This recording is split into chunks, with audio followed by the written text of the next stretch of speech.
Okay. Hello, how are you? I'm good. How are you? I'm okay, my darling. I'm okay. I'm so sorry that we were cut short last time. Um, I really am looking forward to hearing more from you. I thought we would just dive straight in because we've already really done introductions, and that I would say that you mentioned that I know this is a sad starting point, but I think it's probably an important starting point that because of the regulations and the fear that sort of really propagated the sort of majority of Australians, the relationships between you and your family have suffered greatly. Yes. Yeah. I think, and it comes into, you have to look at all the relationship dynamics. So I've always been a little bit of the black sheep, I guess. But scapegoating is definitely a part of this, and so I'm the scapegoat at the moment, in my particular family. And I could reach out, I could keep trying, but it felt like I couldn't do it for my own sense of sanity, because I feel like I'm always being dismissed or relegated to the crazy basket when I know that's not true. So and now I understand, through this amazing awakening that's happening with all these convoys, I'm not alone in that experience, that many people are going through this with partners. They're going through it with family members, with friendships. I had a long-term friendship that ended over this too, which is really sad. She maintains that she had friends who have died of COVID. The question in my mind is, what kind of hospital procedure did they use? But I didn't go there with her on that. No, you don't. But I did explain to her that I have not been vaccinated and chosen not to be vaccinated. And so then she got very nervous. Well, I could meet with you, but you'd have to sit out in my garden. And then she went into the I believe in the science. Said that she'd had the 2 shots, the booster and a shingles shot. I had to zip my mouth because I know shingles is one of the listed side effects of the shots. So, I was prepared to agree to disagree, but she kept pursuing it, and it felt very arrogant and patronizing. So I've just sort of parted company for my own sense of sanity and for my own sense of mental well-being. Like, it's not because I dislike and I certainly love my family. It's nothing to do with that. But I have to have my own sense of you need mental health, my own sense of it. And it's been so validating to have all of these people, including yourself. I'm so glad I met you, and this is purely because I took a risk and started doing what a lot of people have done, flooding my Facebook page with lots of people with convoy banners and freedom banners, because this is a push for freedom. I think what we are all learning in some ways, if you speak your truth, what you believe, it at this moment in history, it demands upon people that they do what they believe and that they say what they believe. Not that they say, you can go through it silently, but you are going to have to be guided by something, some sort of belief system. You're going to have to make your own mind up. I do see it. There's a spiritual dimension to this for sure, because I'm sure there's many people that have said, I've heard it said, they were born for this time. And I think possibly we all had, it's true of all of us. And I feel as if I've been prepared for it. I had, when I came to America, I came at the invitation of a Native American gentleman. I was very interested in the culture. I'd been exposed to Aboriginal culture in Australia and was able to live, fortunate enough to live briefly with people who live in a traditional way in Arnhem Land, Australia. How amazing. Changed my life, Tamara. Am I pronouncing your name right? Don't worry about my name. Good God, what an awful kind of thing for other people to have to deal with. I do apologize.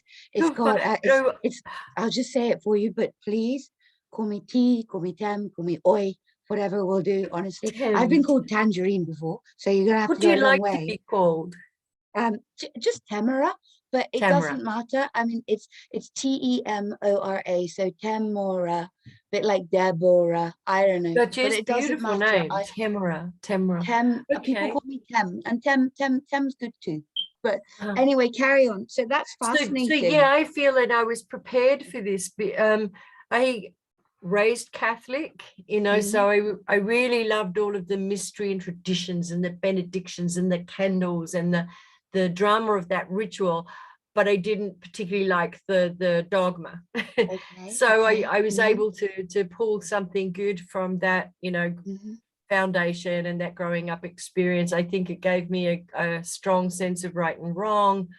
I have parents who are journalists, so it was ironically who are not speaking to me now, but it's because of their training and teaching me how to critically think and question everything that I was able to do that through this experience because of their training with me as a child. And then I had an invitation to come to America with this Native American gentleman, and I did, and it was a very fast, red flag filled, relationship. I didn't know what red flags were. I mean, to me, that was a signal to go ahead, whereas most people would have gone, wait a minute. Anyway, so we had this very fast romance, and don't regret the 2 years I spent traveling with the Native American people. I was able to go to sweat lodges and sings and ceremonies and peyote ceremonies. I was in a church setting, peyote church setting. It was amazing, but the relationship was really awful. And I did not know then, because I didn't believe in evil. I did not know what a psychopath was. And this sounds very condemning to that individual. I just found out last night he passed away last July, but it was the experience with him that changed my life, not necessarily in a good way. It was, it saw me having to escape, because I 100% know if I had not escaped, I would not be alive to tell this story. He was very violent, very unpredictable, and yet he had a lot of intent. It was a very destructive intent, not just with me, but with a lot of people he knew. And I kept doing the codependent, well, I'm going to make this work. With my love, I can change this. I did all of those things. And it led to a descent into a hell of my own making. I had to escape. The escape was amazing in and of itself. A complete stranger drove me from one state to another in the middle of the night when this psychopathic partner was having a temper tantrum, a rage. And this stranger overheard it and asked me, can I take you anywhere? And to this day, he drove 6 hours, dropped me at a friend's place, who is still my friend to this day. She was absolutely an angel in that situation, and I think that person may have been too, because all I know is his name was Brian, and I never saw him again. He drove me for 6 hours, and I kept thinking in the car, I don't know this person. I could end up in the ditch on the road. Have I gone from the frying pan into the fire?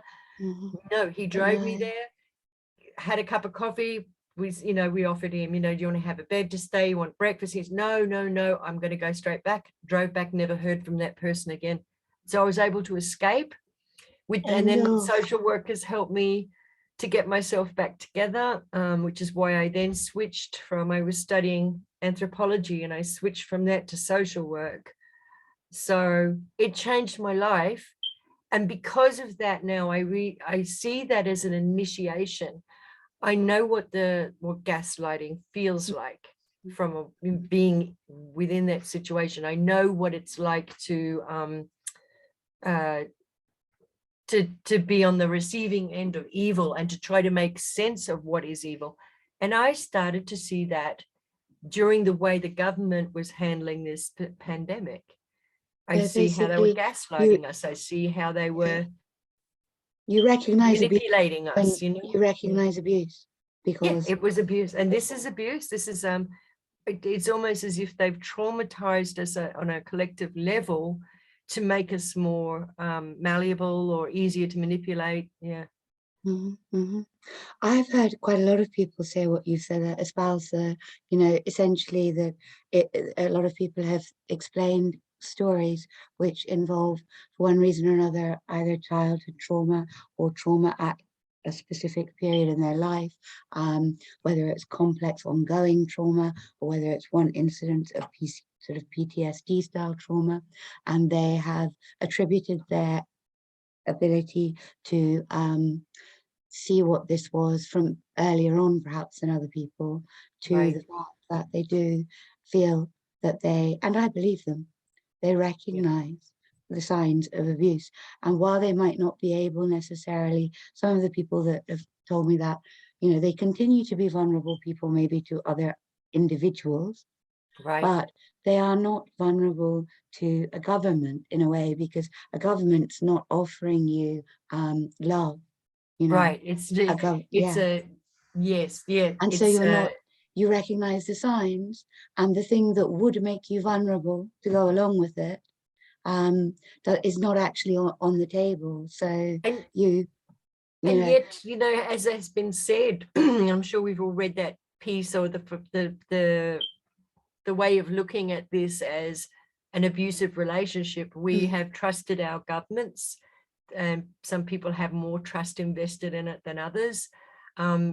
So we've trusted them the way you would a partner, the way we've been put in this, nurtured into this dependent position over time, where you're relying on government for services, or perhaps in some situations money, you know, perhaps you're on a disability pension, all of these things, to now have that threatened, like, okay, well, if you don't do this, we're going to take away that. Well, I think I moved around a lot as a child, and just every couple of years, because of what my parents were doing, and we lived in a lot of countries which were not as wealthy in terms of finance as, you know, Western nations. And I was a child, so I wasn't absorbing a huge amount about the political situation or the government situation, but I was absorbing some, and I saw the, you know, the different types of government. And by the time we came here, even though I have been here a very long time, I don't feel an attachment to the government, perhaps in the same way that somebody who would have grown up with their government and had that sustained relationship with it. In that instance, I can see what you're saying, that you would then have a kind of trust, because, you know, particularly, I mean, corruption is rife, and it's here. It's in the African countries I was in. It was in Papua New Guinea. And I think it's naive of Western people to think that, you know, it's not going on here in Westminster or, you know, anywhere else, you know, across the pond. But I think that people did think that. And I don't think that it's their fault. I'm not saying they're naive because they didn't have the opportunity to see that they've been told that, you know, sort of developing nations have corrupt governments, and we in the West have democracy and are protected, and corruption doesn't occur. And in fact, it does. It always has. It continues to do so. But the scale now is, you know, it's, you know, they've tipped right over the edge. But so I get I get what you mean. So for me, for instance, I would never see the government as being someone that would give me love or trust or something, comfort in any way.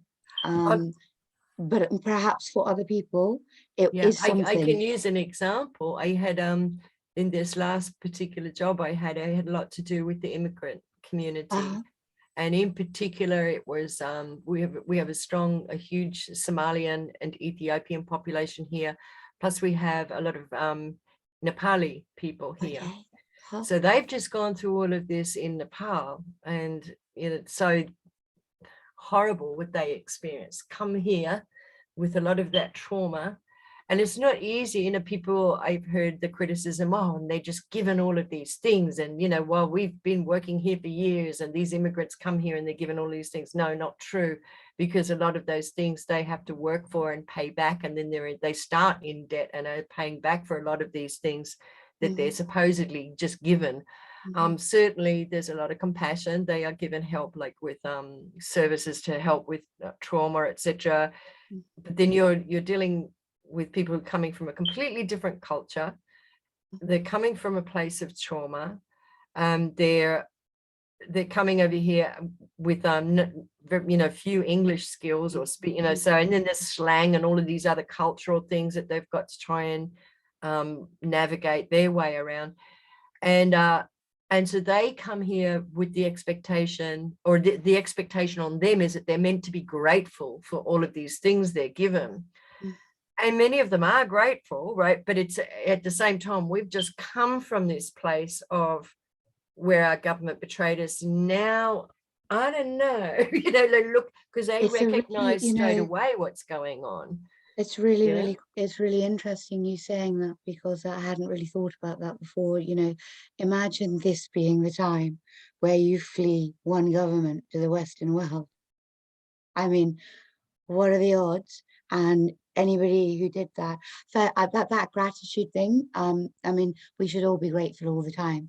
We really should. However, I don't expect someone who's running away, leaving their family, leaving their land, leaving their language, leaving their culture, having to leave because they are being persecuted, to be overly grateful to anybody after we've provides them, exactly. So it's interesting, isn't it? But anyway, kind of going back to there's what you're saying. There's that, and then and the government and the dependency on the government. I think there's a lot of vulnerable populations too, that people, I'm referring to disabilities, physical or emotional or mental health issues that are dependent on the system to provide, or perhaps, worked very long careers and through, had an accident and, things have happened and they are now dependent on the system to then be told, even if they don't take this trust or the else system, we pull this system away from you. and even if they don't trust the system, they're in a position of fear, because even if it's not that, that you're complying because you trust the system, because the system is looking after you at the moment, you may be complying because you're frightened that the system will remove the help that you have at a time when you really need it. And if they do that, then that will be a bad consequence for you.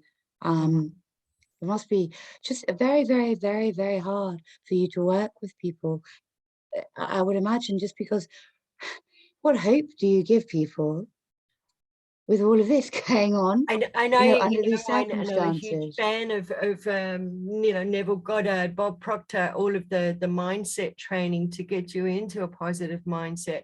But the challenge for me with that is, I understand that if I start dwelling on the negative, I can actually manifest a negative. I get that. And then that's what I'm thinking. There's an element of spiritual warfare in this, because it's almost like they're casting a spell on us with the words they choose to elicit an emotional response, which is fear or anger.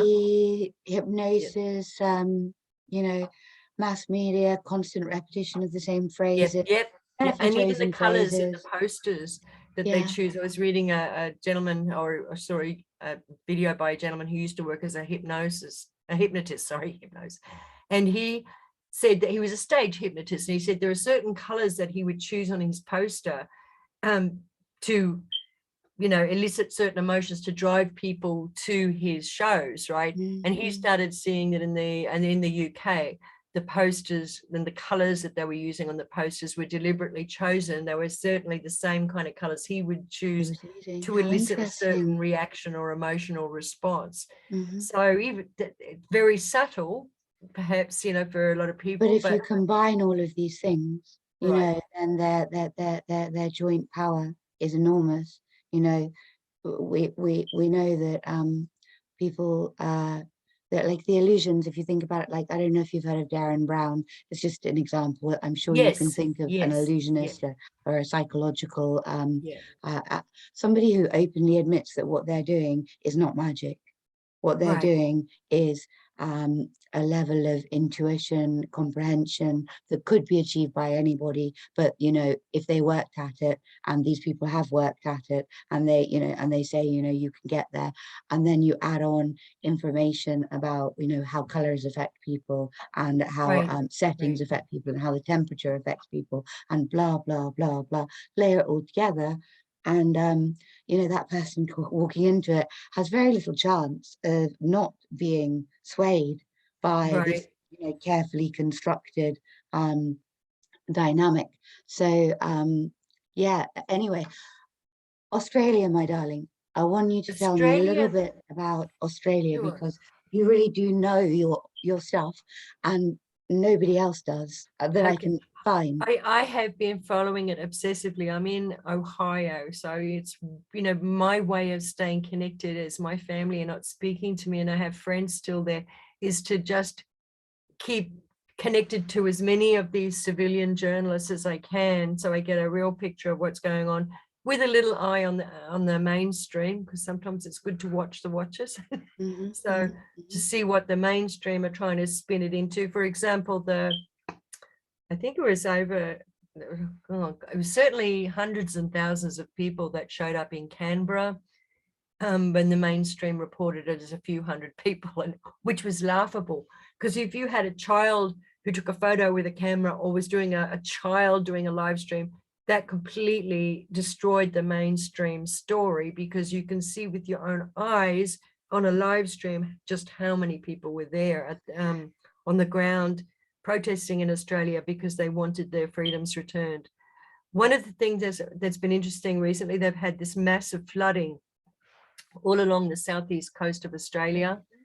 And the big controversy right now is concerning the fact that the volunteers who offered to help, you know, fill sandbags, help people clean out houses, help by getting into a little, what they call them tinnies in Australia, the little boats, the little aluminium boats, Okay. or aluminum boats, depending on which culture you're from as to how that pronunciation goes. But they turned them down because they are not vaccinated. Because as you and I know, when you're drowning, you just want to know that it's a person who's been vaccinated who's going to save you from drowning. Otherwise, you just want to drown. I mean, it's just, it's insane. Absolute madness. Right? Absolute madness.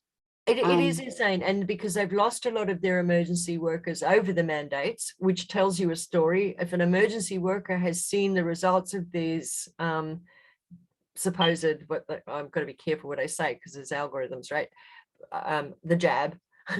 So if somebody's seen the results of that in the industry, you're going to listen to them, right? But they can't speak out because they're censored, and they're getting dismissals that tarnish their reputation. It'll be for misconduct or other bizarre titles that actually damage their reputation. They're not just being fired or dismissed, they're being dismissed in a way that will prevent them from, you know, being able to pick up their reputation. Yeah. But and these are people with 30 odd years experience in emergency training who can't work during an emergency. They're not given the resources, and there are people still so blinded by the science and the government that they think, oh yeah, no, that's a good, you know, we can't have unvaccinated volunteers working alongside us. No, you can't fill a sandbag. You So is that, I mean, the unvaccinated people in Australia, do they really stand out now? Like, so if you were unvaccinated in Australia at the moment, would everybody know that you were? I, from what I'm gathering, yeah, it's a big deal. Like, you cannot go into a store if you're unvaccinated, and this includes charities, and I use that term with some sense of amusement because they're no longer functioning as a charity. What they're doing is they're willfully exercising prejudice, and this includes St. Vincent de Paul, Red Cross, no surprise there, and who's the other one? Salvation Army, of all people, will not let people who have lost their jobs because of the mandates, so now have no income, will go to a thrift store to buy secondhand clothing or secondhand items. They're not allowed in those stores, and these are the people who are now our nouveau poor, and they cannot go into the store to buy anything because these supposed charities are saying, no, you're not vaccinated.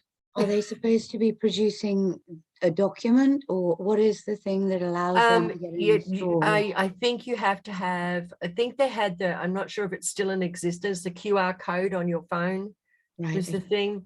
but I don't know if it's paperwork or QR code right now. And it's huge. And the mind, I'm still shocked that there are still people who absolutely believe that that is the right way to go.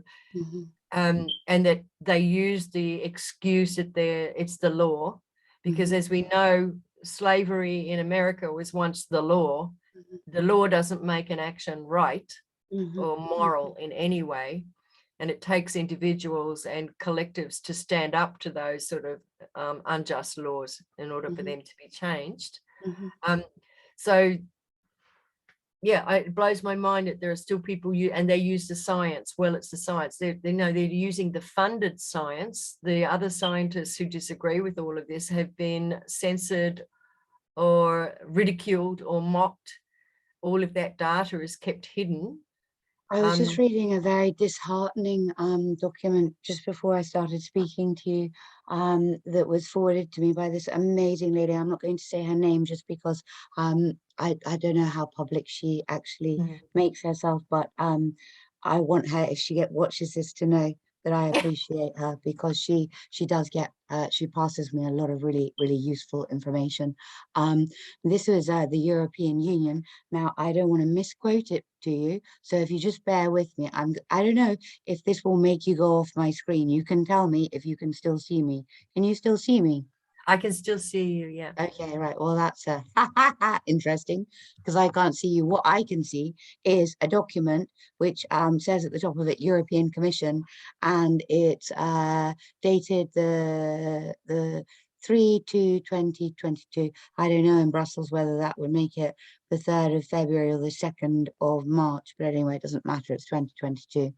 And it's the regulation of the European Parliament and of the Council amending a regulation on a framework for the issuance, verification and acceptance of interoperable COVID-19 vaccination test and recovery certificates, EU digital COVID certificate, to facilitate free movement during the COVID-19 pandemic. Now, essentially, as you go through that, and I haven't had a chance to go all the way through it, basically what it's saying is that the European Union is they're by, I think it's June, don't quote me, in a couple of months, they're no longer going to be opposed to mandatory vaccinations, which is what's been holding that back, and that by July everybody's going to be using digital ID and these QR codes in order to cross borders safely across the European Union. And the reason that they have to do it is because it's enshrined in the European Union law that you are allowed free movement through the European Union. So of course, for the benefit of the Europeans, they're now going to give them digital ID so that they can freely move amongst, the countries of Europe. Wow. So I wonder how they can keep that going now that the Pfizer documents have been released with the 30 pages, 9 pages of which just list the symptoms or the side effects that are from the even the jabs. title, so that free movement during the COVID-19 pandemic, which is no longer on the news at all, because it's been dropped. Ukraine and Russia are all you're going to see at the moment. And if it really was such a bad thing, surely it couldn't have fallen like a stone out of the news in that way, to the depths of, it's, I don't know, my dear, it's a race against time. And It's a hasn't race Russia against time. provided a wonderful global scapegoat for the media? And I don't touch the subject too much because I don't understand it fully. I haven't. Yeah, I go backwards and forwards. So, but I do know it's just interesting timing. That's what I'll say. I know what I think, but because I don't know sufficient about the history and because I haven't done sufficient research, it's just an opinion, and therefore I'm going to leave it for now. Gotcha. Yeah. However, and that's all I'm expressing. Yeah. Yeah. The fact that the European Union's looking to do that, kind of the reason I brought it up is because I really have always felt like what's happening in Australia, what's happening in Israel is going to happen to us all. And they, for some reason, through agreement, I feel, but perhaps not, I guess time will tell, were chosen almost to be the ones who are going to be pushed through it the quickest, the fastest, and the hardest. Now, I don't know whether that was because of people, looking into the demographic of the nations and deciding that they were great test cases. I don't know. Australia, although large, it's very isolated from. It's isolated and it's easy. And they've been working on Australia for some time, really. If you look at how they've, they phased out guns. The media is like huge. People are big media junkies in Australia. It's been called the lucky country for so long. I think it's interesting looking at Justin Trudeau. If you wanted a case or a textbook case of what a psychopath looks like. I was just going to say psychopathy. Everyone thinks it's like that really evil, nasty, guy in the horror movies. No, it's the very smooth talker. It's the one, the partner you present, and everyone goes, well, there must be something wrong with her because he's a great guy. It's that he presents. I think now his cover is blown, mind you, but he presented as so smooth and sympathetic and empathic. And Jacinda Ardern in New Zealand, same thing. I don't know. I always found Trudeau implausible. It's just like, I don't know, that was always my set, just implausible, even just visually implausible. I find him implausible. I always have. But people like Ardern, Macron less so, because I didn't know about him so well, and Ardern I only really knew a little bit about because she was a female, so there was press there when she came to the fore. But people like that, I was more surprised, than Trudeau. But you're certainly right that it and I don't know if you felt this, but it was the more liberal nations, the ones that you associated with, the Australians, you think of them as being, with their barbecues and their cans of Forex and on you go, mate, it's all right, it's a, it's a good life, we live a good life, everyone's happy, very liberal, very accepting. The Canadians, always think of them as being very kind and, and it's these nations that went down first, and Israel, I think, is a slightly different case. I think they were picked for different reasons, but just say these places were picked and they were to go first for whatever reason. We'll find out whether that's the case or not. Regardless of whether that's the case, I think that watching them is, that's where we're all going to end up unless, things are done. And that European Union thing that I talked to you just about there is, indicative of perhaps, that this being true. Your point about, how can it all still be unfolding when, when the evidence of the fraud and the damage is there in black and white with, really clever people explaining, why that is true. I don't know. Do you think it's, what do you think? They're going to have to change the story. I mean, that story was so badly performed. I think they did it too fast, honestly. If you would look at it as a plan, it was a plan that was pushed too hard and unfolded too quickly, and it's now being destroyed just as quickly. So they've got a diversion, which is the war, and somehow, they're going to have to do some kind of sneaky bring in the digitized banks. I mean, that's already happening. Well, that was part of this EU thing, is that, by they're talking like a year and a half, they want rid of paper money, cash in the European Union, and it's all going to be digital, and the ATMs are going to be QR codes. And I didn't get a chance to read it properly, but it's exactly what you're talking about. Everything that everyone's saying and has been saying is going to happen is now happening even more rapidly than people were saying it was going to happen possibly could have anticipated. I mean, the idea that you're going to wipe out cash in a year and a half in Europe, and yet I bet you it's entirely doable if people go along with it. And you had said something about how do you offer hope, and how, I think I have to go back to John Trudell, because he's this activist who had many years experience as an activist, who said that he decided, he reached the point where when he understood they have bigger weapons than us, so they have power. I mean, they have authority. They have authority, and they're using power, but they don't have real power, not spiritual power. So they're using all these weapons. We don't have those kind of weapons to counter what they have. And God knows what they've got now. They've got so many of these, like lasers and DEW and LRAD, and those are the ones they let us know about. So we don't know how advanced that is now. But he said that it comes down to thinking coherently. You have to be able to think very coherently, and get together with people who are like-minded, to form your own strategy, which I'm finding difficult because I have been so engrossed in what's happening in Australia. I need to now start branching out in my local community where I live, to find like-minded people. I'm finding a few, but I think, I mean, I'm glad of this conversation, because I mean, it's actually what you said there. It makes sense, but we need to think fast.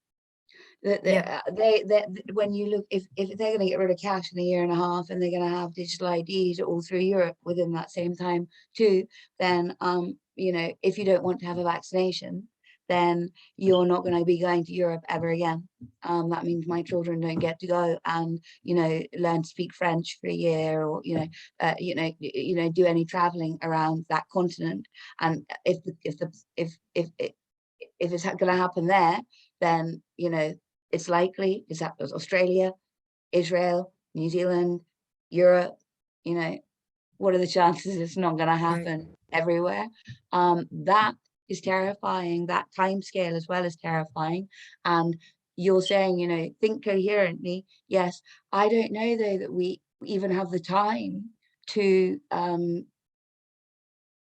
go into our local communities, like you said there. Yes, we need to do that. We need to talk to people, and we need to face to face, yeah.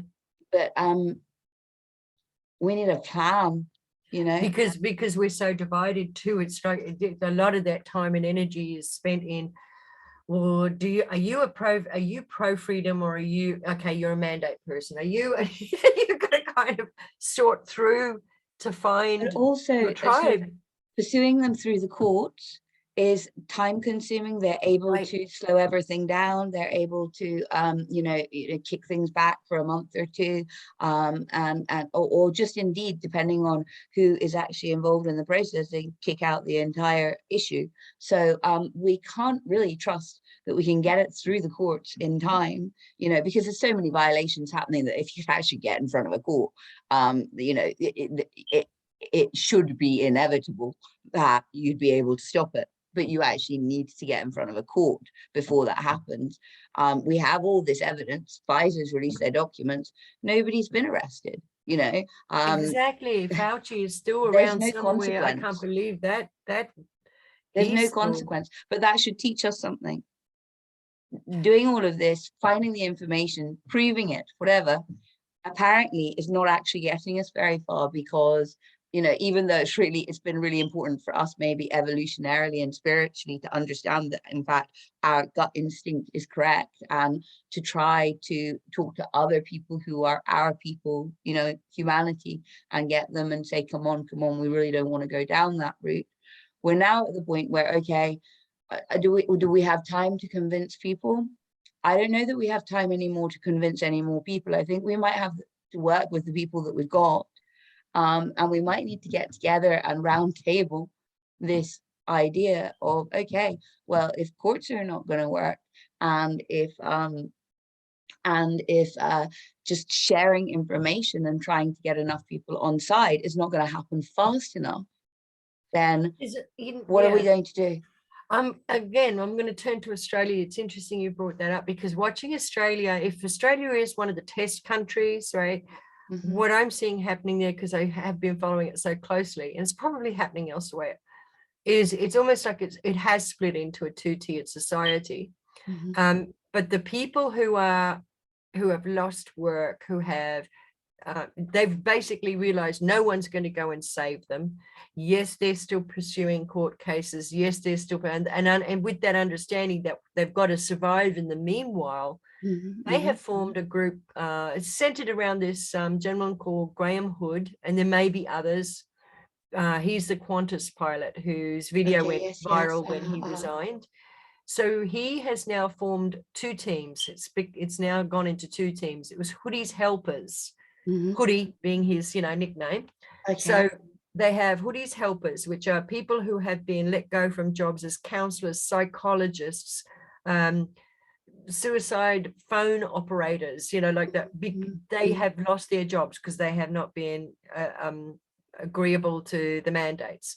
So he's formed these teams of helpers who are helping Australians who are now suffering depression, anxiety, and all of these other traumatic effects as a direct result of what's going on. And then he also has another team of helpers, which do, electricians, plumbers, and, it's gone through a private, I don't think they've gone through GoFundMe, but you can fund it, you can offer a donation. But a lot of them are doing this on goodwill, on their own dime, or they'll just ask, can I just, it's worked out. So it's almost like they've started their own community, and that they are the majority of the volunteers that are helping out in these flooding, not the government, not the military. It's mainly these volunteers that have been helping on the ground with people who are trying to rebuild their lives after these floods. So I'm thinking maybe that's where we go. And I'll shut up in a minute. If the principle is, and you don't need to have a degree to understand this, if the principle is kindness and compassion, and if that's the principle that we want to live by, which is far more valuable than money or material possessions, because that's not going to be the stuff you take with you when we travel on to wherever we travel on to. But if we have those as our guiding principles, then maybe we've got a chance to make it in our own communities. Now, would we get an attack from the outside in via, whatever weaponry they have, or through mockery, or through, I don't know. But we got to try. I mean, we've got to do something, and that seems to be the most practical, most human thing to do, is to draw on our innate sense of what's right, wrong, what's kind, and not to follow this path of cruelty and indifference that the government has decided is the social norm for us. It's so scary though to hear you talk like that, because they're doing that because they have gone down, because they are the minority, and because they're unsupported, and because they won't survive if they don't support each other. Right. And while I'm really happy that they're supporting each other, that's wonderful, I'm really sad because what we're talking about here, we've gone from, talking about how do we solve it to how do we live with it never being solved. And that's really powerful. And it makes me realize deeply how much I do not want. I mean, you always know, that's why, we've all been talking all this time. I don't want to live like that. Not that I don't want to live like the way that they are living in their nice, kind communities, taking care of each other. I understand. It's I don't want the world to be such that people are divided. Survival. We're in survival. We've been thrown into just surviving. Yep. I kind of like for the model that you're talking about there to be extended to the whole world. Now that, that I can, but that would be really, really nice if we were all living like that and everybody was free and everybody can travel. Then that sounds utopian almost. It's not the actual kind of the core of the community that they're constructing. That's wonderful. It's the idea that that it's over. I know, and coming to terms with that that's what I mean. I've been in a very deep depression for that since this last job and everything for a couple of months now. I'm coming out of it, but I think it's grief. That's the grieving process, and I think we're all going through at different stages. We're all going through this anxiety and grief, and think it's really important that we stay connected and have the conversations with each other. That's why I'm grateful to you. Oh, bless you. I'm grateful to you. Yeah. And then one thing that I do remember, again, I'm going back to John Trudell, who said in Pandora's box, the last thing that was in Pandora's box was hope. And so he never put much value or much store on hope because it came out of Pandora's box. But he said that it is better to I'm just going know to open the rather window than for the to cat. believe. Yeah. Yeah. This So he happens said, every time. You know, I think he just wants to be. oh, I have 4 cats, Tamara. Everything. It's a whole story. I became a cat lady. I never wanted to be a cat lady, and my friends thought it was hysterical because they know I used to make fun Crazy of cat people, lady. cute kitty cat memes up and everything. And now I have 4 cats.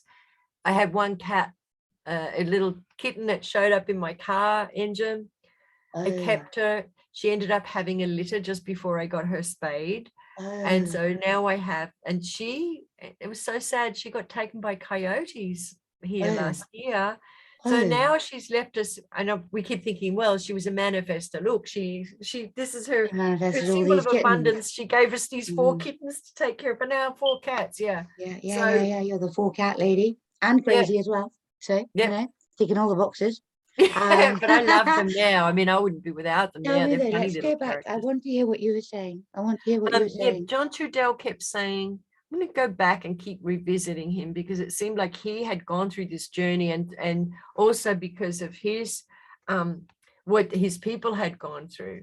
They had experienced all of these attacks and all these we are now basically, we're the new indigenous people. We're being treated in the same way. Our treaties are being broken and we're being attacked and being treated in the same manner.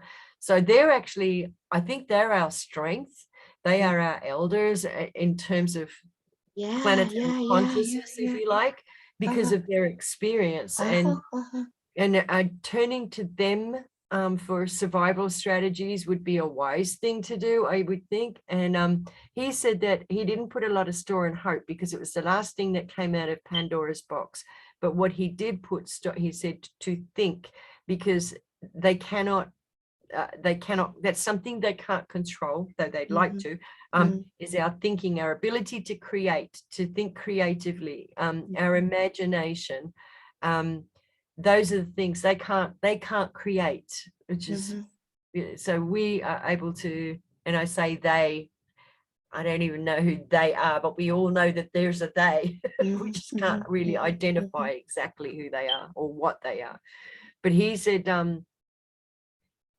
our ability to think and to, instead of to rely on belief, to know, and if somebody says to you, something about, okay, the war, it's okay to say, I don't know.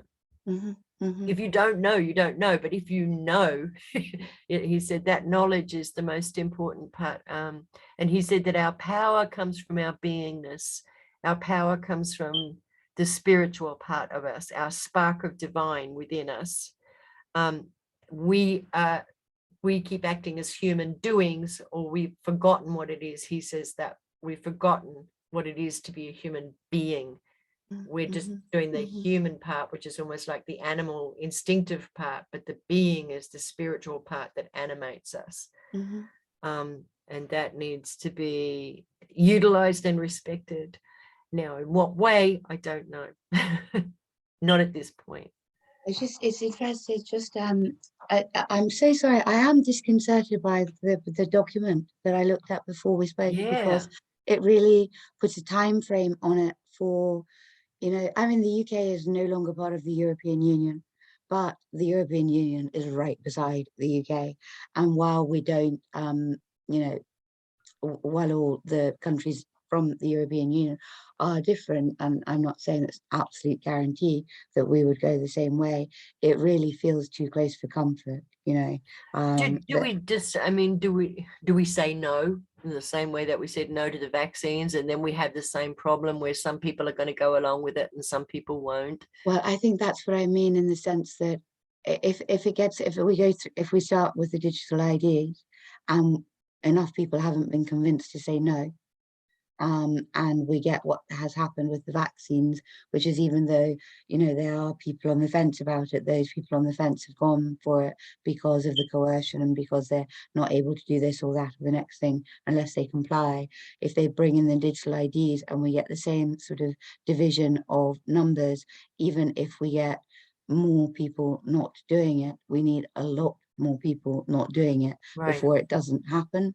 And I'm just thinking, in the time frame that we've now got, if you look at how many minds have been changed in the last, say, 6-8 months, do we have enough time to change it? to bring that, because it comes down to my background also is in theatre and stand-up comic, so I have a way of looking at things comically. When they came out with the bribery to have the vaccine, and I remember thinking, well, no one offered me a pizza when I had a pap smear, you know, so that's how I think, you know. So, and what I'm thinking with this is that really, I mean, I guess it is about educating people, but are we going to wake people up, or are they going to be, they've chosen a path of indifference and cruelty towards their brothers and sisters who see what's coming, and yeah, that's how I'm seeing it. It may not be right, but that's how I'm seeing it. And I wondered if it was put to them this way, it's like, do you want the government in your underpants? Do you want all of your health records there on your little digital phone with all your details, you know, every time that you've had a drug test or a blood test, or everything is on there, and you're going to be stopped at the border and they'll say to you, oh no, sorry, you didn't have a Hep B test in 1963, we're stopping you here, putting you in quarantine, and to the point where you go shopping and it says, no, you can't order a pizza, your cholesterol's high today. There was a journalist or a guy called Zed Phoenix who found the NHS long-term plan. The NHS is our national health service. It's relevant to everybody in the world, though, because the long-term plan of the NHS is called the NHSX, which is sort of ironic, if you like, crossing out the NHS, because that's ultimately what it's going to do, as we know it anyway. And basically, if you go through the long-term plan, what you can extrapolate from it is that they intend to sort of enforce all of this kind of digitization of everybody's data in a centralized place by going, rather than going through other legislation, they'll do it through the health door here, which will allow them to circumvent all sorts of things. And the reason that they're sort of using the NHS as a sort of test ground is because the NHS has been, you know, as health services go, it's been around since the Second World War. So it's kind of one of the longest, most well-established Western health services that there is. And so what the journalist extrapolated from the information, because he felt that the lockdowns were about data harvesting, so that you would know how many people would use the health service via phone and via computer, and that you could test to sort of understand the use of the technology and the numbers that would be incurred and involved, because you can't finish doing your kind of software that would allow for that to be the way that health is handled in a country, that you no longer do actually go and see any doctors, that they sort of disband most of the general practitioners, and they make it that everything is done through computers, through apps, that you know that you're given your advice through an app, that you're given your appointment online, that sort of thing, that you talk to a bot to start with and give them, you know, your symptoms, and hopefully in their, you know, mind they can, you know, bot you away, and that's you done. They need the information about, they need the, you know, they need literally the data to put in to tell the system how to work, and without the lockdowns they wouldn't have had the data. Okay, so that's this person's sort of interpretation of what was going on, and certainly the NHSX does exist, and it's 3/4 of the way through its implementation. So if it comes to the fore, it will essentially do what you were talking about there, which is, you know, create a situation where everything is tied to your health record. Here we were all allocated something called a CHI number, sort of about 3 years ago, and sort of crept in, and everybody has a CHI number now, and that's your health number. And what the plan is that you know, that using, you know, tracking technology and using you know, the sort of digital ID technology, that they will be able to, for the benefit of our health, monitor all of our activities and what we buy. And, you know, so, you know, if you're obese, then they'll help you not to buy chocolate biscuits, because they'll be able to make it so that you can't buy chocolate biscuits, because it'll be digital currency, and that means they can, you know, block your capacity to purchase certain items, Right. and it will be for the good of your own health. Or, you know, if you you know, too many bottles of wine, or too many you know, too many carbs or whatever, you can sort of see the Absolutely, yeah. And you know that when I first came to America, it's really interesting. You don't think you're programmed, and you certainly find out on this journey in what areas your blind spots are. yeah. I could not understand the gun laws here at all. I thought it was appalling, and that Mhm, people could have a license to, you know, carry, and you know, all of mhm, these mhm, shootings, etc. But I've come to understand how important that is. I've mhm, come to understand how important the Constitution is. And I also thought it was ridiculous that they were knocking back national health over here. Remember when Obama tried to, under Obama anyway, under yes, his yes, he, yeah, presidency, they tried to implement a national health mhm, program, mhm, and the Americans, most of Americans went crazy, and then the Republicans blocked it. And there was this whole drama. I get that now. At the time, I'm like, well, I grew up in a public health system. mhm. What could possibly go What wrong? could possibly go wrong, eh? Now I look at it totally differently because it was so I sneaky. The whole thing has been so sneaky. yeah, yeah, yeah. I had the same thing, journey with guns. I mean, I just like you, brought up to think that they're, you know, the worst possible thing that could happen in a country is that people could have arms, and that, oh, look at the number of murders in America, you know, gun murders, accidents, suicides, as compared to the rest of the world. Obviously, the rest of the world's considerably lower, because we don't have any arms, or, you know, they've been taken away. And so, brought up on a diet of that interpretation of the facts, it's totally understandable that we would all think that guns are just such a terrible thing. Now, there's absolute truth in those, you know, facts. If you do have guns around, you will have more accidents. You know, it's inevitable. You will have more arguments that are ended. You know, these people who, you know, destroy their lives because, you know, in a drunken fight or whatever, there's just a Absolutely, gun yeah. handy. It's just so, just, it's such a It depends disaster on, for yeah, people to be in a position where that can happen. That except being I will said, tell you, they'll never have drone deliveries here, because mm, someone will shoot that drone down. It's like, boom. so there's a good That side being to said, for the first time ever, you know, listening to people, that, you know, the truck drivers explaining to me their view on how the Second Amendment is, you know, is the reason that America is not Australia right now, in right, their opinion, right, because the government absolutely. has the, you know, knows, in their opinion, to be scared of them, to be scared to cross a certain line. And certainly we were talking, Derek and I, about how culturally, I think the Americans are the only remaining sort of Western people who,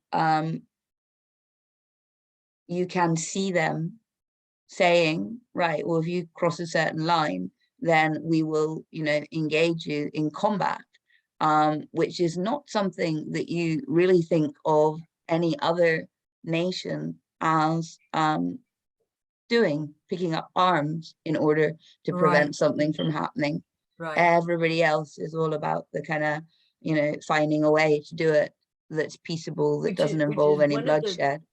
and when I understood that, and when I started looking at a lot of the mass shootings with a more critical eye, and I won't say anymore because that's controversial. A lot of people really like to believe in those shootings, but when you understand why they were put in our faces, they were done that, you know, to win sympathy for the anti-gun lobby. Mhm. You start to understand it in a bigger picture. But And I could be wrong. But My anyway, so dear, the only if I look a little bit, it's simply because I live in the UK, so I don't really know anything about we the can't, gun yeah, shootings. We don't get it here because we don't have guns.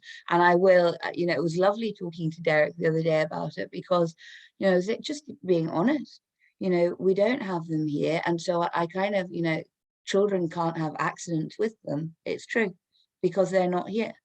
And you do hear about children having accidents, and yes, you could say, oh, it's because it's all put in the press and magnified, and I suppose everything should be contextualized. So if you put it next to all the different kinds of accidents that can occur, gotcha. then Yeah, I get that it. would be. I But understand.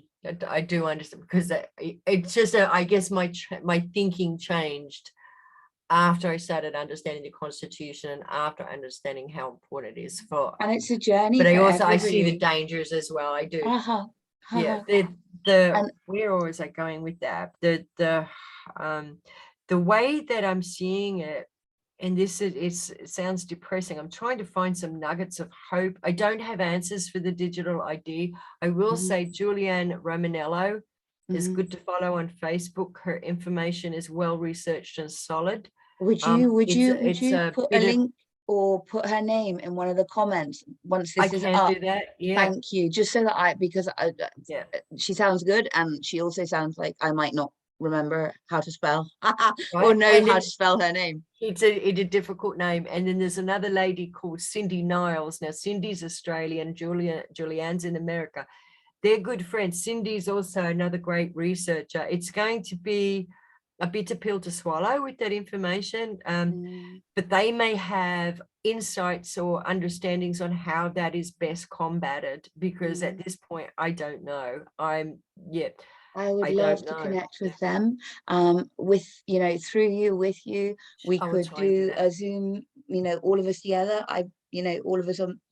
I don't know how well that I would works. be sitting back mute because these ladies are so well Yeah, researched. Yeah, I'm just a I boots think on the ground little foot soldier. These ladies have done their homework. Like they've I, gone very you deep. sent me the Yeah, link to Cindy Niles, or something that she had been talking about, and I will I do that. mentioned it last time. I really, what a clever lady, Yeah, some of really, really, really. But these are the people that we need, and they have to put up with us if we're not quite as intellectually gifted as they are. We are still here, and we are still yeah, capable of understanding and and learning. Yeah, and learning and growing. And they can't do anything on their own. you know right, we right. all need each other, and there will always be greater and lesser intellects in the world. um Absolutely, yeah. And we and need each other because there's also, like I said, we all have blind spots. mm, mm, If we're kind to each other, without ridiculing and putting down and getting angry and irritated, if we're kind to each other, there'll be somebody who's really well versed on the digital ID. There'll be somebody who's well versed on what's going on with the police. There'll be somebody who's well, and with all of that combined knowledge, it accelerates our learning. mm, Um, I'm sure you've gone through this too, going down all the many different rabbit holes that are all kind of, you have one side which is mainstream, and then you have another side which is also pumping fear porn, and mm, it'll give you nuggets of truth, but then there are lies mixed in with it, so you have to sort of sift through to figure out from both sides which is real. So having these like citizen journalists and people who are really do their doing this homework. research is such Mm, a gift, because they're not doing it for money. mm, We're all in the absolutely. same boat, and yeah, I think that's probably where our strength is going to come from, is from these, like, from the knowing, from the And I knowing think and we have to sharing the get knowing. them together now quickly. I'm really glad of this conversation. There's only so much any one of us can do. And just because I now feel that that idea is kind of crystallized for me, that it really is time now to bring together the really, really, really, the heavyweight minds, not just to talk to one another, two people on a Zoom call, or, to be interviewed by podcasters. These things are all really valuable, and they've gotten us to where Right, we are. But we right, actually need to get some people, these people, the right people, and the people who support them, together and start thinking really hard about how do we stop this if the the conventional means that we have thought about so far don't appear to be working fast enough. And I don't have the answer, but it's a good question. It's a worthy question. And, and I'm really grateful to you, because now I'm going to annoy I'm people grateful to by you. asking them that. I want to ask you that whereabouts, without, I guess, you're concerned about privacy issues, but without blowing it too much, in what area of England or Great Britain? Oh, right. I'm in Scotland. I'm about an Oh, hour no, outside of wow. Glasgow. Yeah. I sound English. My mum's American. My dad's from Glasgow. And I sound English. It's because I went to international schools, and I'm that kind of person that must just pick up an accent and always sort of roughly Yeah, I always have keep the it. same. I've got a So, similar tendency. Yeah. because I was going to say, you don't sound particularly Australian to me anyway. Oh, well, yeah, because they tell me in Australia I don't sound Australian, but when I'm here, they pick up that I'm Australian. They think it's laughable that I don't sound Australian, because to them my accent's very strong. So it Isn't that depends where I funny? am. Anyway, no, Okay. I don't really mind. I don't have anything to hide, because I don't have I don't have uh, I have things to Yeah. protect. I have my children to protect. But Right. I'm in that position where most people have that as a consideration in their life, that they have some form of loved one to protect, and I have that too. Apart from that, I'm not trying to protect a glittering career. I can absolutely fully understand, the agonies of people who have worked really hard, through university and ever since, to climb ladders and go places, because I've met these people and I've engaged with these people, and I know, what it takes for people to, to climb the ladders such as they are, that have existed for our generations, to get to places where you're considered to be successful, and then to be posed with the dilemmas that, of, so some of these people are doctors and they're psychiatrists, and they're in positions of power, in the sense that they could, if they add their weight to, the resistance, then that's a powerful thing. But to do that, they have to become visible. And the moment they become visible, they lose the approval of their peers and everybody around them. And, one of the things, I think, not exclusively, but for a lot of people, and I put myself in the same boat, so it's not a criticism of people, but that drives people to try and succeed to these heights, is the approval of others. And so to sacrifice that approval, by moving, by becoming visible as somebody who's disagreeing with the Yeah. narrative, it's hard, really, really, really hard to do. If they are willfully dismantling, and it looks like they are willfully dismantling our health system, destroying it, willfully dismantling business, which they have been doing, Oh, yeah, willfully dismantling even the government, because they are so appalling, some of these players. They couldn't possibly think that any of us who would ever want to, if votes even work, vote them in again. It's like they're willfully dismantling the government to show us the scaffolding, and they're willfully destroying the banks. If they're destroying all of these things that we knew, it means they've got another plan in place. That's the scary part. But you're right. If we take the steps now to go, no, here's our plan, here's what we want to happen. And it's based on honesty, and it's based on compassion and kindness, and all of these things that we've somewhere along the line decided are as cliched as a greeting card, but are very much a part of our heart, and very much a part of humanity and what it is to be a human being. And I think that's what they don't understand. And humor is a part of that. I don't know if you've ever noticed that a lot of these characters don't understand humor or satire. They don't like it. As you were speaking there, I was just thinking about what if we all just dropped trying to get any kind of validation, restitution, or vindication? Everybody's efforts to some degree are going into, trying to make this fair by making people responsible, the people who are responsible, Yeah. making them Yeah. take responsibility. That's a lot of effort we're putting into that, trying to get Yeah. Fauci, trying to get Gates, trying Right, to bring right. these And it's just people. so corrupt. All it's doing by the fact that we don't get them, that they aren't in jail, it shows us how corrupt the system is, because it feels it ends up making you feel, or rendering you feeling more powerless, which I So think what you that's have part to of what offer they other enjoy. people is a cohesive alternative that is much more appealing. And that can't just be, it needs to be more than just an airy fairy, oh, let's all be kind and let's all grow potatoes and let's all, give each, because although all those things are actually true and valuable and where it's at, for people who've been living the way that people have been living for the last couple of 100 years, that is too big a step to, expect people to take from where they are to there. But if the great minds got together and they worked out, okay, right, how do we craft a life which is so much nicer than the one that we have, Right. going towards this ideal that we're talking about, but actually with steps, just like they draft for anything else, how you're going to help it unfold, how you're going to support people to do it.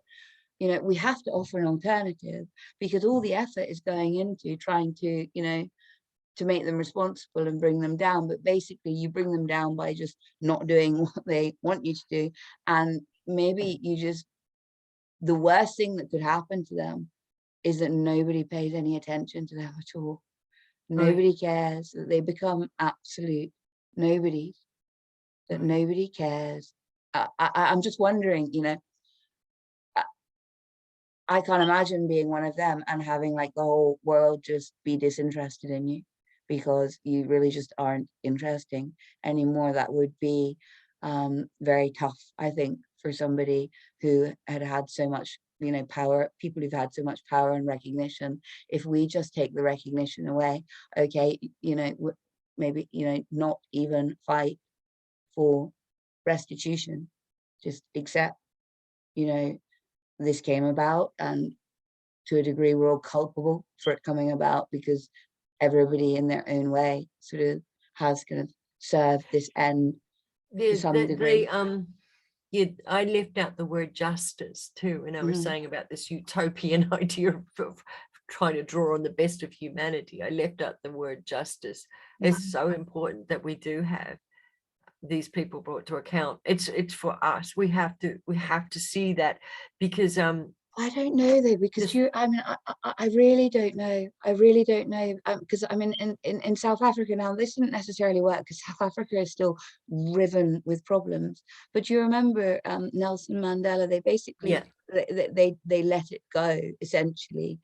People weren't hunted down and made to be culpable for their crimes. They needed to state that they had committed them. There was some sort of forum where they were asked to take responsibility, but that was the end of it. the Now, reconciliation or something was yeah, now, as I say, South Africa is still in a terrible way.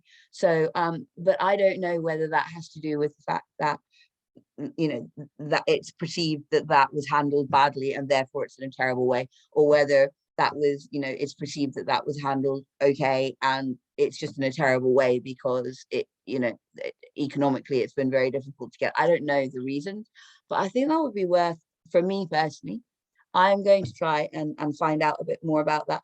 I think though, I mean, I'm not dismissing what you're saying, like, at all. it's a bit Perhaps unicorn and justice is, rainbows. sorry. Mine was a little bit unicorn and rainbows. It's not well thought through. No. No, when you're saying, justice, it's important to get justice. And all I'm trying to say is I'm not saying you're not right. I'm just wondering if it is, like, but I mean, yeah, I want you to tell me, what do you think? Revenge is not the motivation. Revenge is not the intent, though the feelings of revenge and vengeance and anger and all of those things are real and are there. But it's about balance, you know, because this thing is so out of balance and tipped in the favor of evil and corruption. We've got to get those scales back in balance, you know. And isn't that one of the old, you know, like conspiracy theory things that they talk about, the whole belief system supposedly or allegedly that's behind this cabal or group of families who want to rule the world, or who do rule? They have a thing called revelation of the method. Have you heard of this, Tamara? I haven't, no. Okay, so I've read enough about it that you don't have to be frightened to tell me anything. Okay, cool. Okay, so I just haven't come across that. Yeah, they will use what they call predictive programming. Predictive programming means you will see in a movie a little hint to an event that may take place in the future, and then when that event happens, you go, wait a minute, I remember that movie a couple of years ago, and they talked about that happening at this place. And they do that on purpose. They insert all of these little truths or predictions because they believe that they've warned you, and humanity has been warned. And if you have not taken that warning and taken the steps to protect yourself, and then even when the event happens and you do nothing, then you're complicit and the karma falls on you for having taken no action. So not them. by doing that, they absolve themselves of responsibility for their actions. That's the idea. Okay, well, I mean, that's the theory. What a nonsense it is that a theory, is. And it is, yes, a conspiracy theory, but that's a well-known, it's been well documented and lots of information on that, but it's a whole different rabbit hole. It doesn't really help with the day-to-day living. The whole thing, it's not that I disbelieve particularly anything anymore. I certainly don't disbelieve anything outright, you know, just when I hear it. Everything has to be looked up, everything has to be researched, and increasingly I think everybody you meet will tell you that as they go along their journey, everything that they even, you know, that you sort of tentatively go along, and you know, you think things are, you know, just a little bit out there, and then you find that you realize that, you know, you happen to understand that some more out there things are in fact not out there, they're true, and but that one's still a bit too out there, you know, that can't possibly be happening. And I'm not into like the whole, before you know it, flat earth. I mean, I don't know if the earth is round or flat. I know it's sphere shaped right now. I was being told, I was being talked to about the flat earth the other day by somebody. It's, you know, all of these things are on the table, you know, when this sort of stuff comes up. I know it became really fashionable in the truth community to discredit the QAnon people and I'm labeling now, and then the flat earth people and this, because it was a way of like bringing anybody who asked any questions, they could say, it's because you're a flat earther, it's because you're, that was maybe part of why if it was a psyop, that why they were done, I don't know. But what it did do, it's forced people to ask questions. It's forced you to open your mind. It's forced you to, you know, maybe I should go back and re-examine this whole area for myself, so that I can come to my own conclusions and I can make up my own mind. The need to go the extra mile and put somebody down because they disagree with me, that's kind of, I think you also, like, you have to pick and choose. Like, there's things that I don't necessarily believe it or disbelieve it. I'm much more in the place where I do not disbelieve it. So when someone tells me something, you're welcome to tell me it, and you don't have to worry that I'm going to think that you're a lunatic just because you're telling me something. I may not have the time to pursue that particular thing, you know. So the flat earth thing, I have never found the time to look into it because there's too much other stuff going on at the moment. I agree. And I wasn't aware. It's only in the last 2 years that I've been going through this process. So some people have been doing all of this for, you know, for decades, and they know so much more than me. And they also know that I can't get there any faster than I can get there. Yeah, possibly that's, you know, maybe that's why there are all these different rabbit holes, and because there's all these different things that interest, you know, one might be fascinated by history, another by space, another by technology, and all of these different rabbit holes for sure there's going to be disinformation, there's going to be sensationalism, there's going to be all of these ways to try and hook you emotionally into a reaction on them. But it's almost like that's part of the process, and we find our own rabbit hole. Well, the other thing I was going to say is like the upper echelon, the behavior and the belief systems and so on and so forth of the upper, the extreme elite. Although I have heard something about you can't have been in our position, researching the kind of things that we've researched without having come across lots and lots of information from, about people being Satanists, about people being pedophiles, about people being, there's endless amounts of I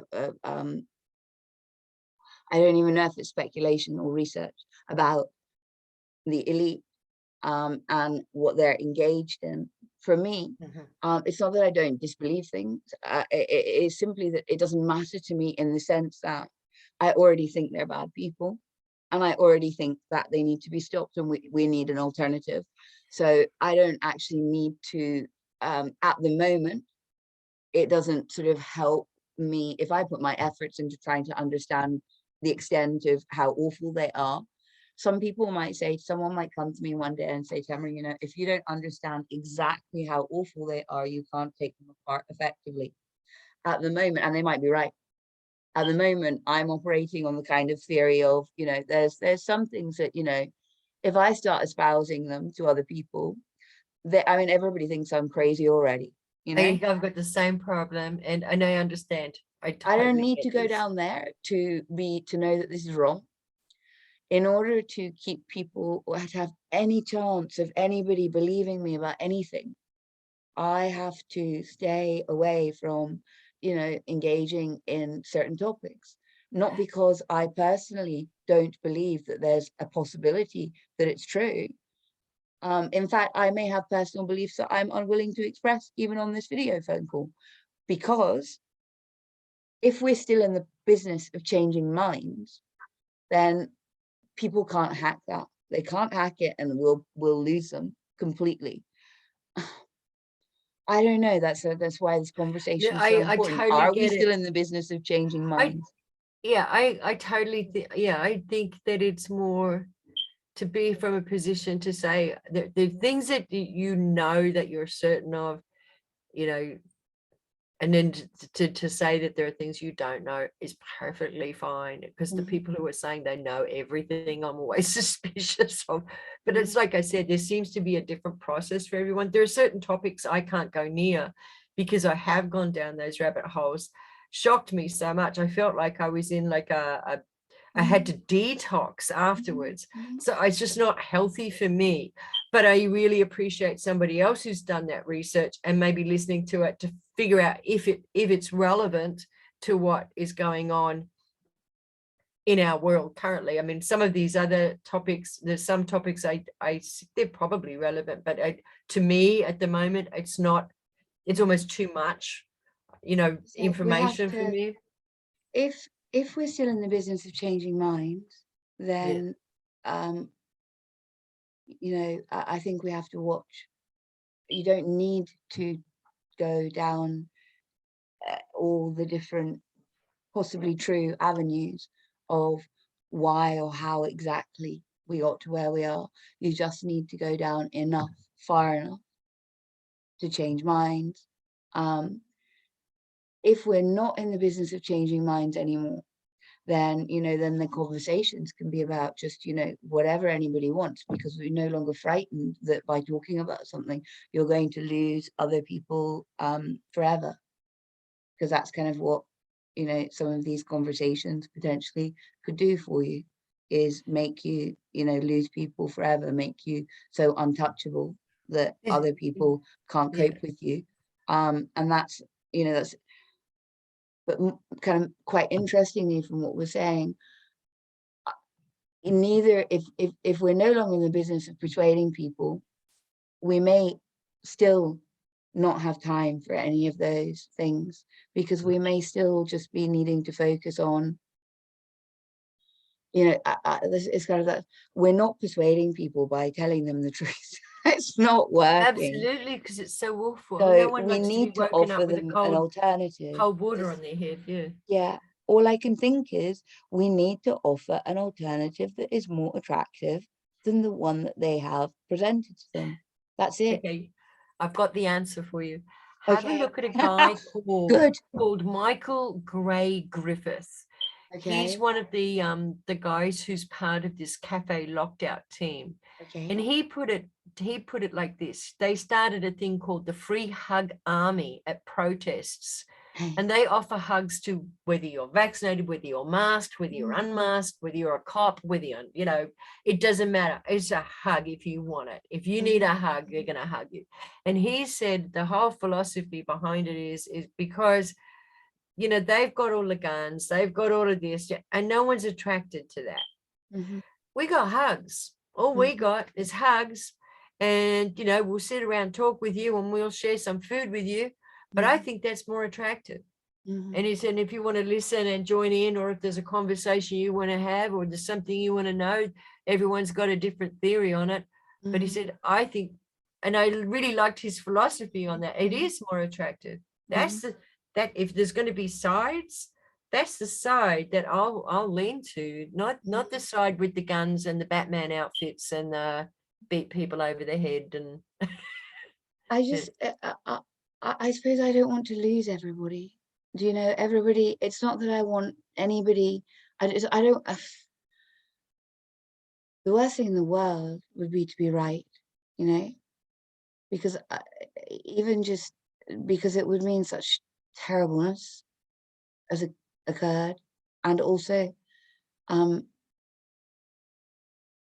don't want people to think that I think I'm right because I happen to be right if I turn out to be right, because it puts an awkwardness between you and someone else that Right. I don't care for to be there. I realize that it really matters to me. I want my neighbors, I want my community, I want them to have a good life. I want them to. You've got such a beautiful heart. Really Oh have. no, I make mistakes all the time, left, right, and center. I'm just realizing there's these people around me that I've made mistakes with, that I've drunk too much with, that they've made mistakes in front of me, that we've all gone our separate ways, sometimes decades at a time.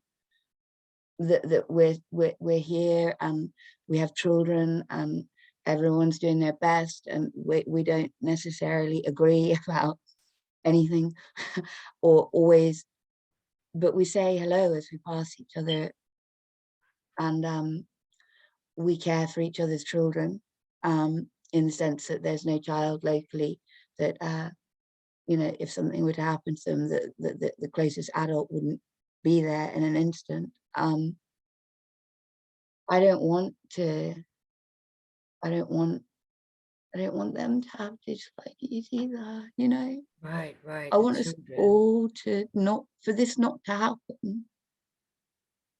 I hear you. So sorry, I've done it to you again. You must be like this really empathic, lovely person, because I'm like, I feel like I must I'm cry just all over you. impartial. Don't believe I'm impartial to any of this or indifferent. I've gone through my own journey. Oh no, Cora, what I'm saying is you're so empathic that you're drawing out the true me. Like, it's so both of here us, I am, we're like, creating it together here. But isn't that the thing? Isn't that the diversity story of it's always the garden with all of the diverse plants that help each other grow, and isn't that the story of not revolution but evolution? What if this is an evolution process, an evolutionary process of the heart? We know what the left brain does. We know we've mapped the brain. Maybe we haven't really mapped the spiritual aspect of the heart properly, because I hate that term heart math. That's another new buzzword that's out at the moment. What is it? It's trying to turn something that's so mystical into a logical, put it into the left brain. But it's about the evolution of our compassion. That's the thing that's going to help us survive. this psychopathic indifference and Mm. I'm just following orders and I'm just doing my job, that's not going to take us very far. Mhm. The more attractive thing about human being, you see a village that with no money, and we've seen it, you've seen it, where the kids are playing the drums, you know, there's people dancing or singing. Mhm. That's more attractive than sitting in a cold office looking at a window on a grey street full of cement and people wearing suits, you know, and ties to impress And who and what. doing things that feel ultimately meaningless because they are about the acquisition of money, either for yourself or more likely for someone else. Do you know? Right. At least everything is very, very, very soulless. But it's it's difficult to think though of if you can't. I don't think I've changed one mind, to my knowledge, since all of this started. Right. You know, There's something interesting about Scotland. I just realized you're in Scotland. I went deep into all of this mystical history thing. It's one of the rabbit holes I went down, but it was really interesting. Scotland, you know, was founded by Scotia, I know the word Scotia, but because it's who was the daughter of Nefertiti. okay, Yeah, traveled up okay, from Egypt. So okay. this whole history, there's this whole mystical Do we history link in back to Egypt? My children will be absolutely delighted because we're all over Egypt all the time. Like they love herbs and really. tea. We've got Oh, hieroglyphs on the wall. oh wow. Yeah. Oh, the So, lions. like, are you saying Scotland or Scottish people Scotland, yeah. I'm would going to derive send you a from link. the Yeah. Egyptians? There's a Wow, guy who's done I a love lot it. of work. He's in England at the moment. He's Irish, and he's done a lot of work on the ley lines and the Ark of Michael and all of these different I'm lines. out of my And depth, but he tell me ties anyway. it to what's happening today. So that's a whole. If you feel like it's kind of nice to have the distance of his, you know, when you're looking at it from a historical perspective, it's a really great mystery. So if you like mysteries, that's Oh, I love mysteries. appealing on Love that mysteries. level. Mhm. Is it going to change, you know, whether the bank account changes to, I don't know. You know what I mean? The It's link another though one of that those rabbit holes that may be far removed, but it could be, it's really interesting. It's just really interesting. so when I said, you know, like about not being able to change anybody's mind, and I mean, I don't know if it's, I mean, having the capacity to change your mind, I always think it's just extraordinary because I mean, I find it very difficult to, I can do it now, but only because I've disciplined myself to do it and realized the value of it over the years. But, you know, it's very hard to change your mind. If you have an instinctive opinion about something, Right. it can be difficult to change your mind. So I have every admiration. I mean, really, actually, people who change their mind, to me, that's like that really is, you know, that's at such a level of emotional maturity that, you know, they should just be given Totally. And big also prizes and the told how buzzwords wonderful they is are one of because the, yeah, oh, it's a sorry, big one of the thing. buzzwords in social work is cultural humility. Oh, And right. it's that thing of, you know, when you, trying to think, when I lived in Singapore for a while, right? And I ran a nightclub there, a Oh, stand-up wow. club. You have a very I've got a interesting past, my colourful dear. past, darling. So I was For there another for a time. year. And one of the things that I watched happened is a lot of the comedians would come over from Australia and we would order a cup of tea at a restaurant and they would bring you coffee. And so you say, no, I ordered tea. And then they would bring you Coca-Cola. And then you say, no, I ordered tea. And then they would bring you a milk. And what you learned, what I was privy to this information because my boss was Chinese and he explained how things were done in their culture. And they have a thing called saving face. So they're not going to tell you, I don't have tea or we don't serve tea. They'll bring you something else. And then your role is to say, oh, understanding they don't have tea, I'd like to have, no, I don't want that, but I want a Coca-Cola or I want Oh, something I else. see. I So see. Okay. it's So you have to know what's bizarre. going on in order to, Yeah, you know, fulfill your part of the cultural bargain. right. Yeah. And they explained it that they think they should stand there and smile at us when I saw people really lose their temper over this, like, oh, I ordered tea, what this, you know, they would be going and they would just stand there like, you know, smiling because we're Westerners, right? And the thing is that if you lose your temper, you You've lose. lost. Yeah, you lost, because you and you do, and it is wise.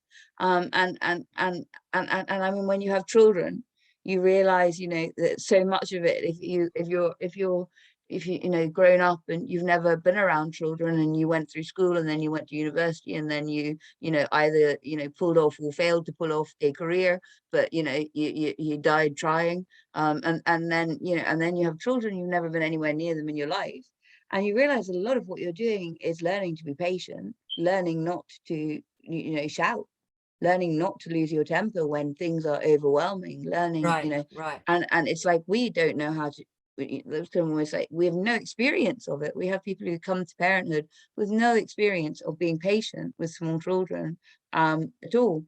And it's kind of that same sort of thing, you know, as a parent, that when you lose your temper, you've lost, because, you know, A, it's not hugely effective unless you actually scare them, and Yeah. and B, regardless of whether you scare them or not, you feel bad about it, quite rightly, afterwards, because Yeah. you know, there's something You've inside you that knows. modeled impatience, you've modeled intolerance, and you've modeled a behavior that they're going to imitate now, because And you've also, shown them you've that's just the upset appropriate them. response Yeah, for a situation yeah. that's frustrating to them. Yeah. And you've just And I upset don't them. have kids. So that's the, which is a blessing because of the kind of partners in my past that I chose, right? So it was one of the big things, one of the big losses, mourning of or grief things in my life, is that I didn't have children. But I've now understood that there's other ways for me, other purposes for me. But I love children. I have been around a lot of kids, and and that modeling for me to then come in and even dare to say, like an armchair parent, well, you're modeling this behavior. I've never had the No, I experience mean, of it. So I I've think what prefer people people who just need, speak from experience. People need help. It was never meant to be that you had one adult alone with Right, children all day right, in a house. You know, right. you know, that you're meant to. You know, that our healthiest point is for us to be in that kind of hunter-gatherer community To be organization where supporting the couple, everybody the mother, has. the father, and whether And even the women have each other, and they're all yeah, related to each other to some degree, aunts, that's uncles, right. not uncles, but you know what I mean, cousins, Yeah. grandparents, you know. And so there is a certain dynamic amongst it, which is different from what is created when we live in the communities that we live in at the moment, where the Right. women are not related to each other. In, You know, I know that's quite a deep thing to kind of, another rabbit hole of it's its own to go absolutely true. down. In Arnhem Land, in Aboriginal Australia, this is just one tribe, so it varies from tribe to tribe, and there's different nations of Aboriginals within Australia. So it's not like what I say One goes for size all fits all, Aboriginal, kind of. and like I said, I was only given a little taste of their life, and I was very fortunate to have that. But they explained that the women, if you have sisters, then and you're the mother and you have sisters, but if you had to take off and do something, or if you got sick, or you're going to school, you want to go and study at university, then the sister stands in as the mother. And so there's all these, and the kids all call all of these aunties, they call them all mother. Yeah, that's amazing. yeah. Now that's amazing that Yeah. even the language reflects the relationship, the nature, the depth of that relationship. And I think for Western women to even allow for their children to call another woman mother would be, you know, something that, you know, it's not something that we have any experience of, and yet we suffer greatly, parents, for the lack of communal support. And the children suffer from it as well, because the children, Right. you know, the ideal situation is the big mixed age group running together, and Right. you know, Right. spending a lot of time with each other, the younger ones learning from the older ones being compassionate towards the younger ones, the parents being available but not on top of them. You know, whenever there's a real problem, mom is right there, you know, with aunties and cousins and whatever. She's busy, she's, you know, doing, you know, gathering the wood, bringing the water, lighting the fires, cleaning the camp, that she's there and she's nearby. The proximity is there. All of those things kept us all healthy, kept the mother healthy as well, because if the child's been particularly demanding that day, as you said, you know, there's more than one other woman, multiple other women who are able to step in and, you know, take the child for 5-10 minutes and make it feel better, and the child will take the comfort from that person, because that person is actually a significant other in their life that loves them. All of that, boom, gone, and what you've got is one woman who's never ever had children before, completely disconnected from any support, in a house on her own with a baby or two. And that to me is just it's a wonder that people do as good a job as they do. Absolutely. And you know, people put themselves under enormous pressure to try to do it well, and it's a wonder that they do as well as they do. And it's a great disservice to our collective children that we have not fixed this yet. I agree. And maybe men this as well, is like in Arnhem Land, and I'm sure this is well documented now, but we were invited to stay for a circumcision ceremony. Oh wow. And what happens there is they take the boys when they're of age. There's a whole thing that they do where the uncles come in to grab these boys away from the mother, or the mothers and the aunties and all of that. And she's, you know, no, don't take them. And they're all horrified, but they're taken away. And they have spent, I think, about a month, walkabout, might be a month, might be 6 weeks. They go walkabout with these uncles to learn the stories of the land, to learn about the history of the land, the songs of the land, the animals, all of these things, and what their particular role is in terms of the responsibility to be a guardian or a protector of this land, right? Then they bring them back, and there's a 3-day ceremony, non-stop, lots of food, you know, drink, but it's non-stop didgeridoo, and traditional in this particular tribe, and as I understand it, the men are the ones who sing the land. The men are the ones who hold the didgeridoo. They're the song men. The women, interestingly enough, are in charge of the light-hearted activities. Like when it gets to the 3rd day and they're about to do the actual circumcision itself, it's getting very dramatic. The women break the tension, and they're doing a lot of clowning stuff, you know, in the dance arena. That's what I witnessed. Now, whether that's the norm, but that's what I witnessed. And then they sing constantly. It's singing. There's always people singing or telling jokes or doing something and dancing for the full 3 days, day and night. And these boys are transformed at the end of that. They're having stories painted on their bodies while the men are singing to them, teaching them the songs. And I guess the song is to go into the body. You know, like if you know anything about sound and vibration, you know, that it's supposed to, it works on that level. But what I think, these men, they come up with an understanding that their role now is the protector, and as the you know, the men usually hunt. The women can hunt, they do hunt, but the men generally do the hunting, and the women in this traditional tribal society were doing a lot of the gathering. They went and gathered the lily stems, which taste like celery, and I learned a lot. I and think what you said, these so women laugh, you know. Two things really interesting. As again, a recent conversation, I really believe that the loss of traditional ceremony as a rite of passage in all of our lives is a massive loss to us all and our children. Circumcision, you can talk about that. It doesn't, you know, I don't know about the circumcision, but the ceremony and the child becoming a man.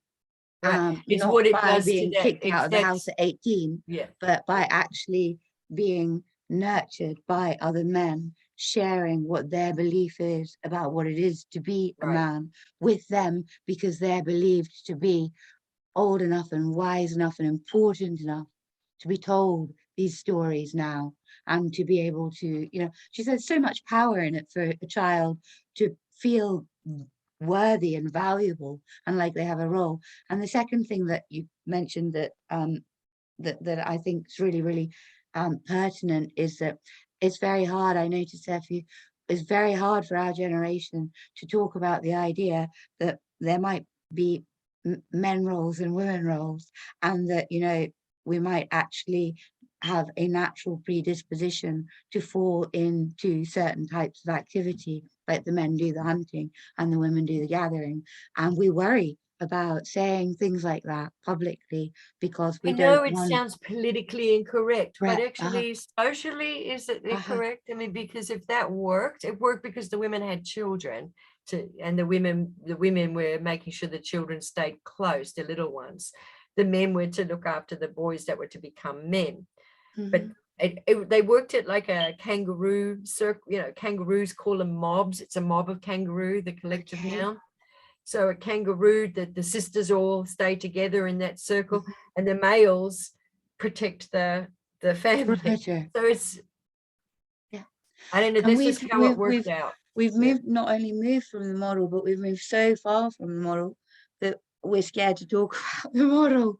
We're scared to say, you know, oh, well, maybe men have lost. It's like Jordan Peterson coming out and talking about how men have lost something because they, you know, it's in them to hunt, it's in them to protect, it's in them to provide. And the ability and the rituals and the hunting and all the things that would have gone with, you know, those primal biological instincts have disappeared from men's lives, and all you've got is things which are kind of quasi versions of them. Like if you go to work and you know, you do a shift in the office, or you do a shift, you know, wherever it is that you work, and you bring the money home to go to the supermarket to buy things. Yeah, we transferred that stuff to a different. But but it's, I don't think it's hugely satisfying to a man necessarily to, you know, it doesn't fulfill any biological need necessarily. It sort of fills, I suppose, the imperative, as it were, that, you know, the provide side of it. But I mean, it is interesting, isn't it? We are so far from where we came from, that we are scared to talk about it. We're scared to say, you know, that women are biologically different from men, you know, because we are actually biologically different we from are, each other. I totally, and it would actually help enormously if we talk about it, because, you know, women like have the conversation all sorts has of, been shut down. absolutely, it's been shut down, absolutely. And again, to our great disservice and to the disservice of our children. And I'm really going to have to go. This is the best conversation, really. Thank you so much. I thoroughly enjoyed it, Tamara. When I mentioned my children, it's because my children will be coming home soon, which is why I need to wrap up. But thank you so much. I feel like we've covered so much and come so far together, and I'm really grateful. These conversations are my lifeline. You've helped me to solidify, to grab on to some thoughts that I think are worth, you know, giving more thought to. How's that? And you too. No, it's been stimulating for me as well. And I'm certainly going to send you some links and share some, you know, what information, which, and if you find that there's, you know, conflicting pieces, please let me know, because, you know, we're all learning. And then I'm open to receive any kind of links you want to share with me. And I will certainly get in touch with these friends of mine and people I know to see, because I think it's just been such a joy. It's been such a joy chatting with you. Suggest to them that we could talk to each other if they were willing to put up with the two of us, these super intellectuals. Okay, you know, okay. We'll be the peanut gallery, you know. Yeah, we can say, we'll say that we're your average, because because their research has been quite intensive.